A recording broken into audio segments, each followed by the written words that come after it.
What's going on, everybody? Welcome into Inside the Burrow. I'm your host, JJ Metz, joined by Robbie, Estella, and Richard Pereira. You guys already know it's March. It's the best time of the year. Richard and Robbie, I want to go to both of you guys first. What is your favorite memory from March Madness, just of all time? um, Seeing the Owls ball out in Madison Square Garden, specifically the Tennessee game where Michael Forrest just provided that spark with his 3-point shooting that helped them upset an elite team in Tennessee, who was one of the best defensive teams in the country at the time. And then, of course, topping it off with the Final Four experience of traveling to Houston and just seeing everything, seeing the entirety experience of March Madness, seeing the fan festivities and all that great stuff of what March Madness has to offer. For me, obviously FAU's number one personally because I saw that in person there. I saw most of that run like right there in the stands. But all time, one of the first times like I really started diving into college basketball was Chris Chia's shot against Wisconsin a couple years ago. That one's epic.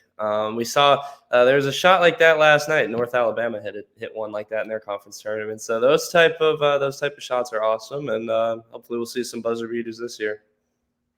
Yeah, for sure. And I agree that run to the Final Four last year was just historic. It was amazing. Hopefully FAU could do that again this year and make it to March 1st, which is huge, especially in these upcoming games.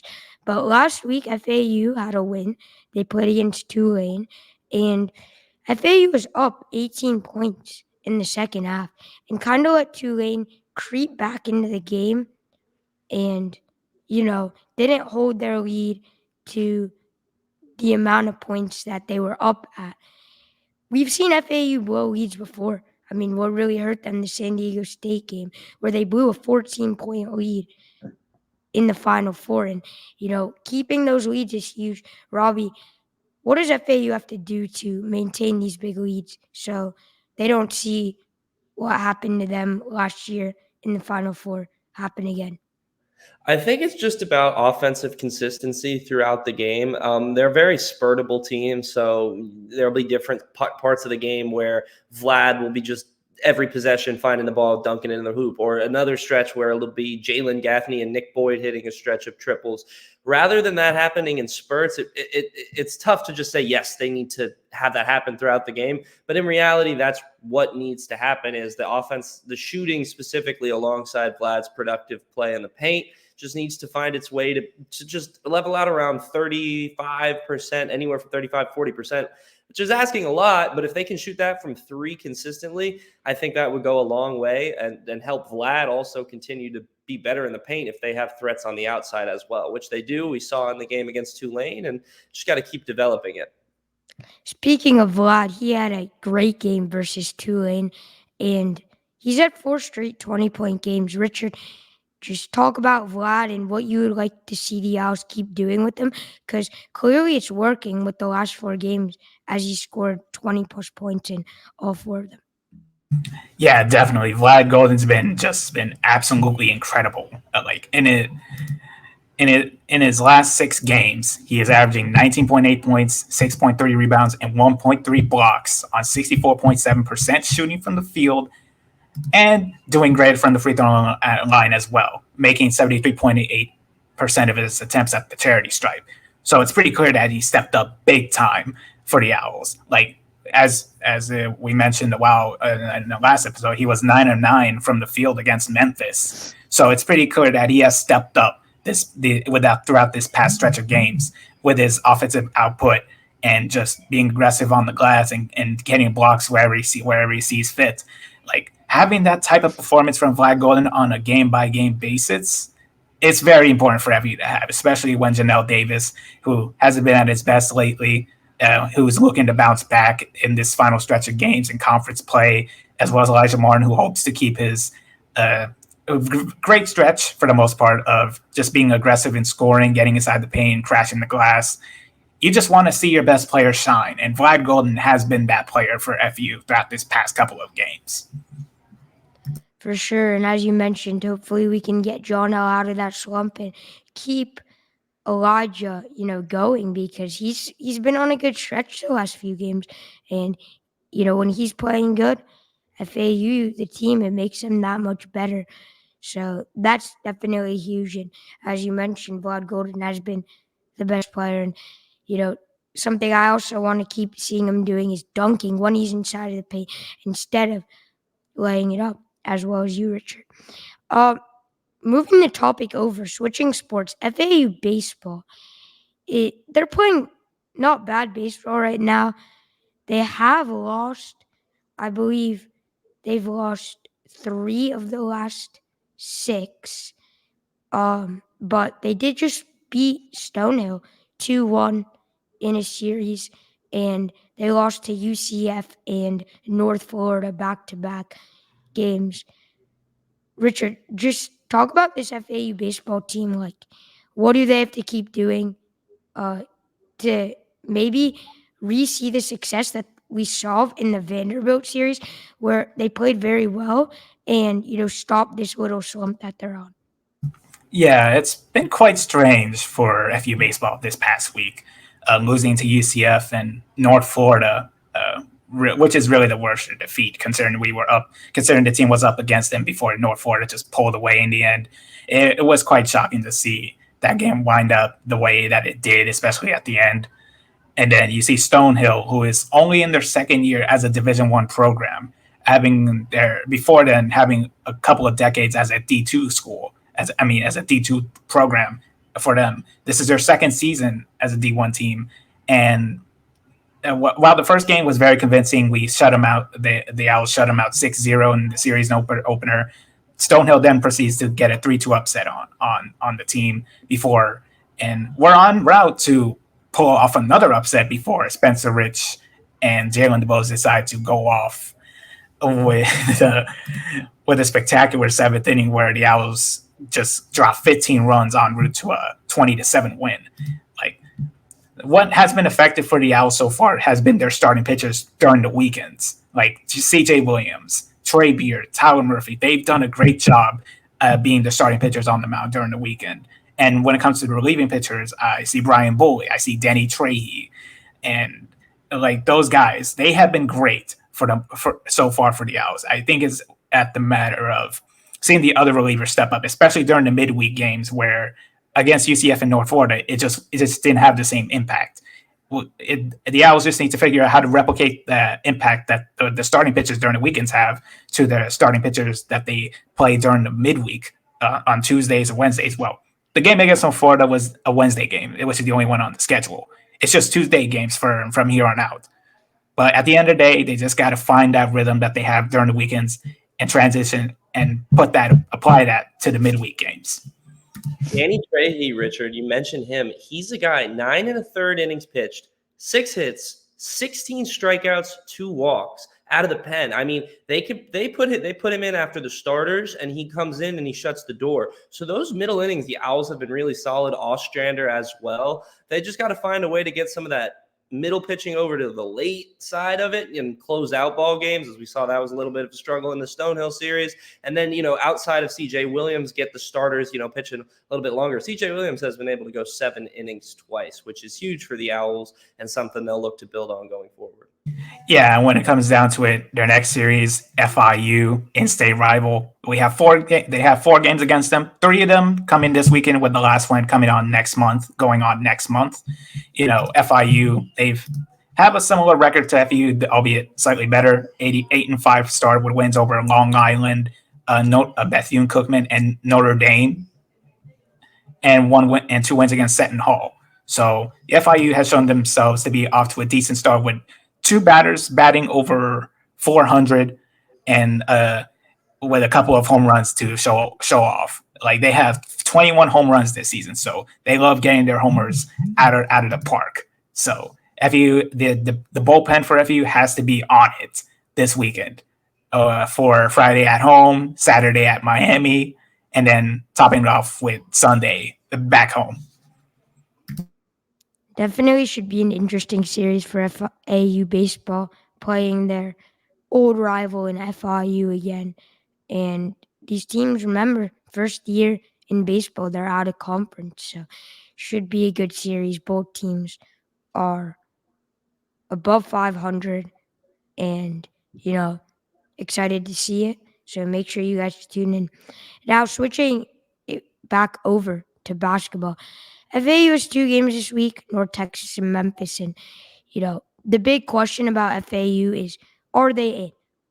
Do they have a chance to get an at-large without having to win the the AAC tournament in Irvine, Texas, which is an automatic, like you can't, you're automatically in. Any conference champion in the tournament is automatically in the NCAA tournament. So currently FAU is standing at the 5th team, still in Joe Lunardi's bracketology. They're in the last 4 buys. Robbie, with these last 2 games, if FAU goes 1-1 or 2-0, do you think they've secured the at-large spot? I think they have. It's tough to say. You can't really look at any of these different bracketologists and say anyone is right, because at the end of the day, they're not the ones making the decisions. It's a committee of people with the NCAA.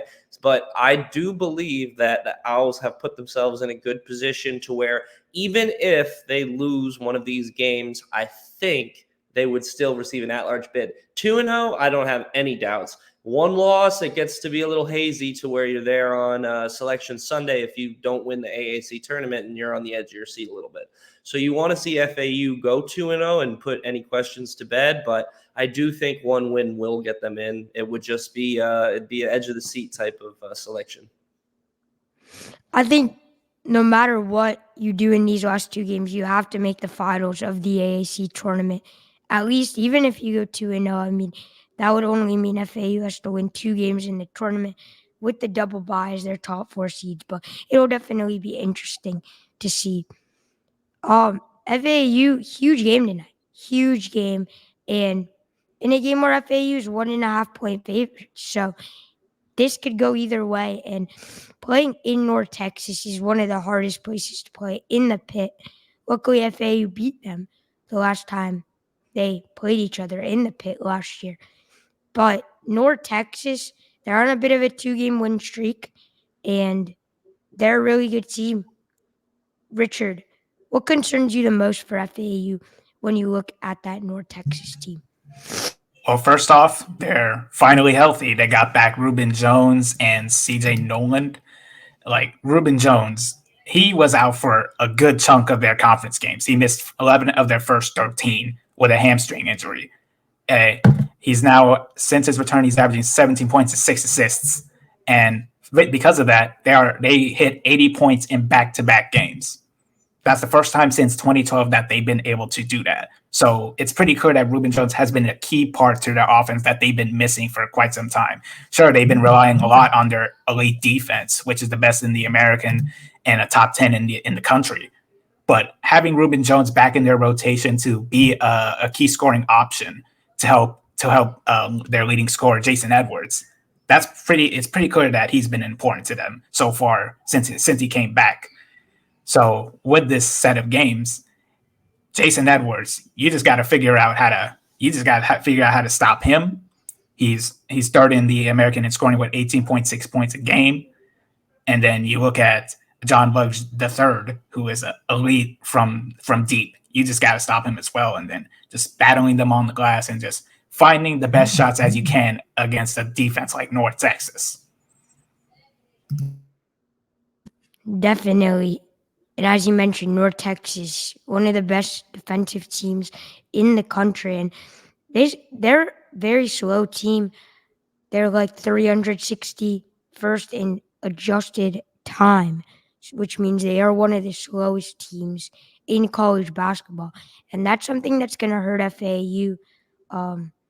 They're also number 363 on defense adjusted time, which means they hold offenses to make them play slow. And that's when FAU struggles, when they play slow, when they're made to play in half-court sets. They're way better when they're playing fast and in transition. And North Texas is going to take that away from you. So that's something super important. And North Texas, they're looking for revenge here. Uh, you know, when they put in FAU, John L. Davis hit that three with zero point 0.4 seconds left on the left wing to give FAU the win. And North Texas felt like they had it, so they're looking for revenge tonight. Someone that really hurt the Owls from three is are both John Buggs and Jason Edwards in that last game, and especially John Buggs. But Jason Edwards has been absolutely awesome for North Texas. Robbie, just talk about how you like the Owls to see stop the North Texas 3-point shooting, because they are shooting 38% from three, which isn't bad. Yeah, it'll just start with pressure. I mean, playing with high intensity, closing out on shots. I think there was like a lot of instances where John Buggs got open looks in that last game.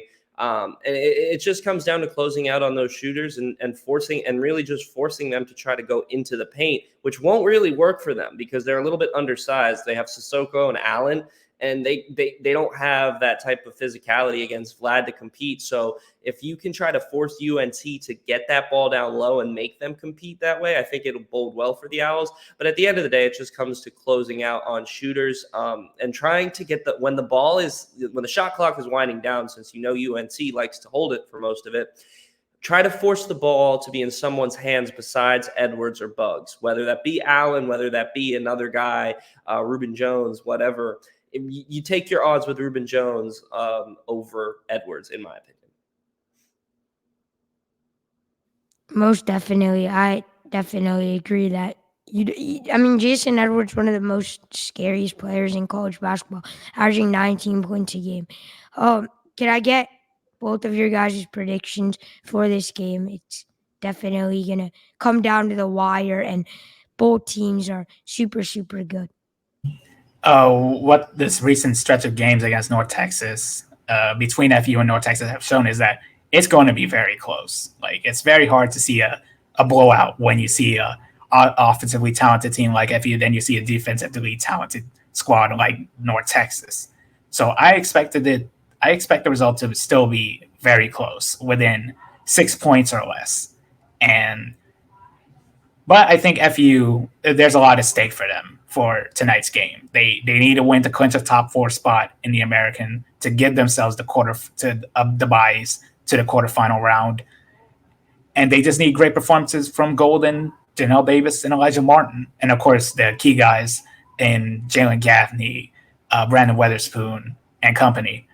You just need those type of all-around performances, and to get a road win to finish off your road schedule before you head off to the conference tournament after this season finale against Memphis, which we'll, of course, talk about very soon. I think FAU gets out of this matchup with a win, securing their top 4 spot. I'll go FAU 71, North Texas 67.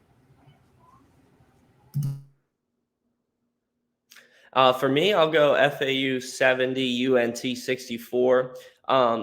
I think in the first half of the game, I think FAU is going to come out hot. I think it's a game where FAU is going to find their shot from three, because if they don't find it sooner than later, it's going to be getting too late to find it. So I think this is a game really where we see Nelly find his shot, we see Elijah continue, and we see Jalen Gaffney and Nick Boyd build off their important games they had last week. So with that being said, I think FAU comes out hot. UNT does battle back in the second half, making it close, but in the end, FAU's lead, like the Tulane game, was too much to overcome. I think North Texas is going to win this game. I think that this is clearly the hardest game still on the schedule, like this entire year, like other than Arizona, Illinois, and at UAB. I think this is probably the hardest game other than those three, and definitely the hardest of this week. And I like North Texas at home. I think that FAU's perimeter defense has been pretty shaky lately. I mean, we saw them give up so many threes in both the USF and the Memphis games. And I think UNT is going to capitalize on three, especially with John Buggs. And, I hope to be proved wrong. This is the first time I picked against the Owls this year. But I'm really going back and forth on it every 10 minutes. Like, I could easily see FAU winning this game. I'm actually not going to make a pick or a prediction. I think both teams are super good. I think this game is going to go to overtime. I'm not going to pick against FAU. I can't. Though if I had to choose someone, I'd probably take North Texas by 2 points. But I'm not going to make an official pick on this game. Up next, FAU is playing Memphis, and that's a game where you're looking for revenge. I mean, you can't get swept to Memphis. Like, that would just be an embarrassment. You would just get trolled off of Twitter. I mean, I would. My phone would break up with all the notifications. So getting swept by Memphis would be terrible. But, there's some things that they used to do to not get swept by Memphis. Clearly, Naquan Tomlin and David Jones hurt them from beyond the arc.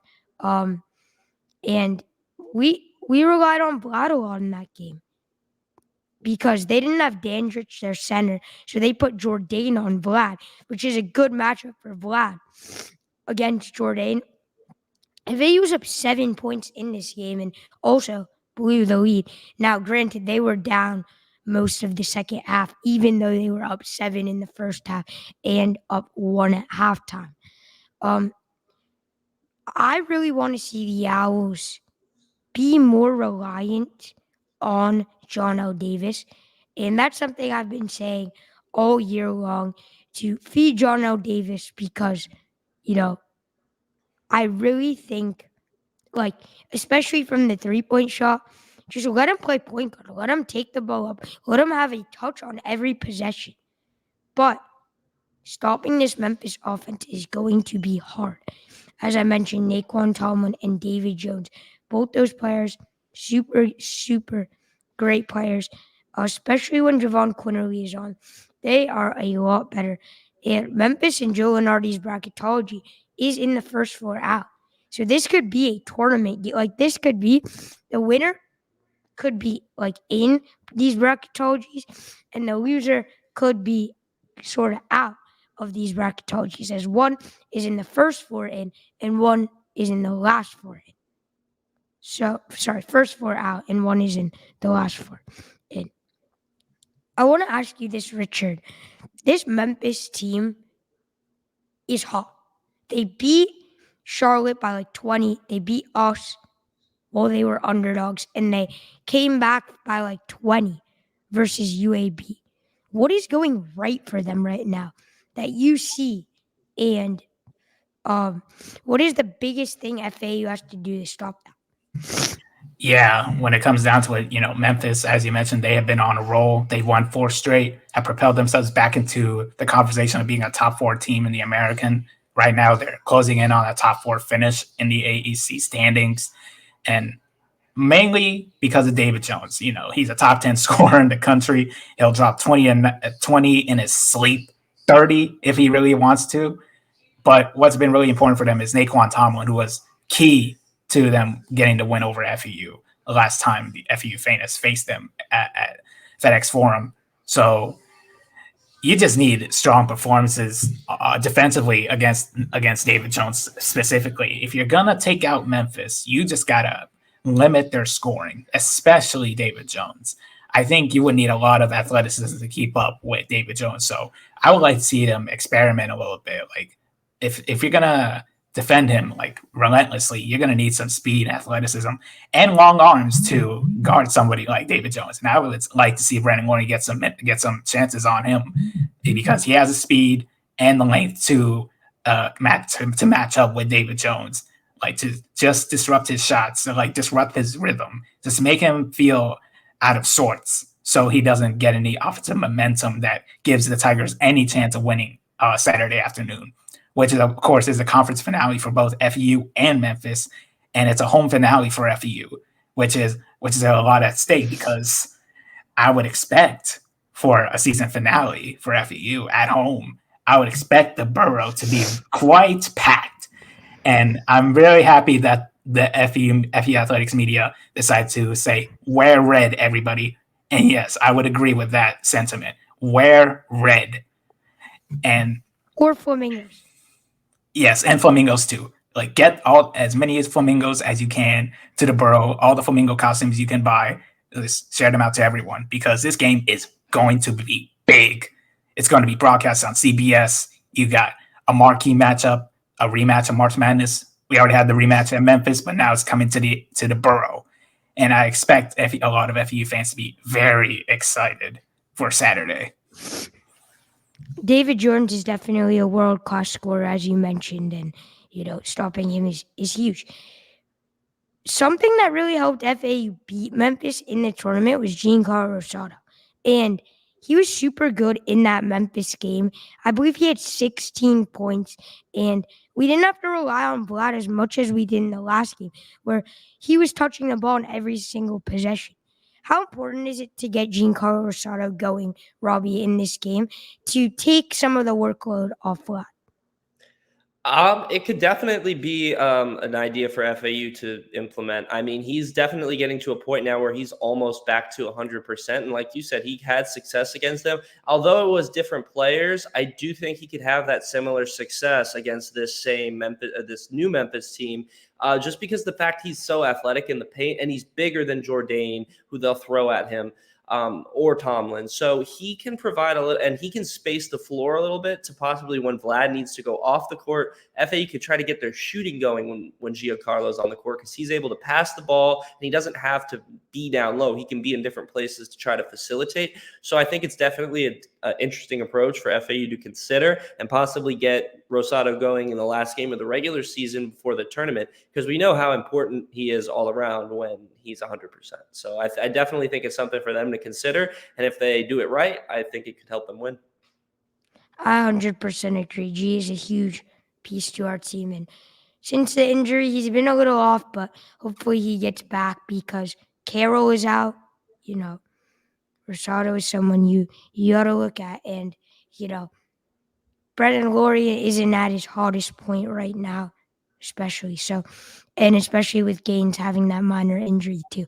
But FAU is playing versus Memphis in probably the game of the AAC in the Burrow. As you mentioned, Richard, this game is on CBS. This game, the winner could get an at-large. This is huge. What are your guys' prediction? Robbie, we'll start with you. We went with Richard first last time. Well, I do think it's going to be a close battle. If you think anything otherwise, well, you're a hopeful person because every game in the AAC is a battle, right? And I think FAU is going to try. FAU needs to get the shooting going. And if they don't get it going versus UNT, they need to get it going versus Memphis. If they don't, I do see Memphis possibly pulling off the upset. But I don't think that's going to happen. I do think that FAU is going to find their shooting in the UNT game and then slowly build on that into this Memphis game. And they're going to combine shooting with Vlad's productive paint play. And who knows, maybe even Rosado gets valuable minutes and does something as well. So I think FAU wins it 80-72.